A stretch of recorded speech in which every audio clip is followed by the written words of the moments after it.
আসসালামু আলাইকুম। আলহামদুলিল্লাহ, অবশেষে আমরা বেইজিং হাঁসের বাচ্চার দেখা পেলাম। হঠাৎ করে একটি কাকতালীয় ঘটনা ঘটে যায় আজকে আমাদের খামারে। হঠাৎ করে লক্ষ্য করলাম আমরা যে মেশিনের মধ্যে হাঁসের ডিম দিয়েছিলাম ওই মেশিনের মধ্যে থেকে এক ধরনের আওয়াজ আসতেছে, অর্থাৎ হাঁসের বাচ্চার আওয়াজ আসতেছে। তাড়াতাড়ি করে মেশিনটা খুললাম, মেশিনটা খুলে যেটা দেখলাম সেটা দেখার জন্য আমরা মোটেও প্রস্তুত ছিলাম না। যে স্যাটার মেশিনের মধ্যে আমরা হাঁসের ডিম দিয়েছিলাম দেখলাম ওইটার মধ্যে থেকে হাঁসের ডিম ফুটে ফুটে নিচে পড়ছে।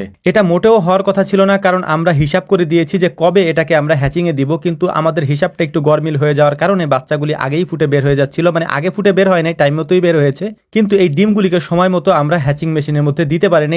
এটা স্যাটার মেশিনের মধ্যেই ফুটে গিয়েছে। আলহামদুলিল্লাহ, এবারে বাচ্চাগুলির সাইজে অনেক বড় হয়েছে এবং এর কোয়ালিটি অনেক ভালো হয়েছে। আলহামদুলিল্লাহ, বাচ্চাগুলিকে সুন্দর করে আমরা গুনে নিয়েছি এবং আলাদা করে দুইটা ট্রেতে আমরা এখন এগুলিকে ছেড়ে দেবো এই বোর্ডারের মধ্যে। মোটামুটি এই কাজগুলি শেষ করার পর বাকি যে বাচ্চাগুলি আছে, মানে হাঁসের বাচ্চাগুলি আছে, সেই হাঁসের বাচ্চাগুলিকে আমরা বের করবো ইনশাআল্লাহ। আমি আপনাদেরকে আগেই বলে দিই, হাঁসের বাচ্চা ফুটেছে মোটামুটি 17টার মতো। 17টা বাচ্চার মধ্যে মাত্র একটা বাচ্চা ফুটেছে, যেটা আমাদের কাছে মনে হয়েছে বেইজিং হাঁসের বাচ্চা। যদি আমরা অন্য ডিমের সাথে দিয়েছিলাম তবে ওইটা বেইজিং হাঁসের বাচ্চাই ছিল, কারণ ওই ট্রেটা আমরা আলাদাই দিয়েছিলাম। ওই আলাদা যে ট্রেটা ছিল ওইখান থেকে একটা বাচ্চা ফুটে বের হয়েছে।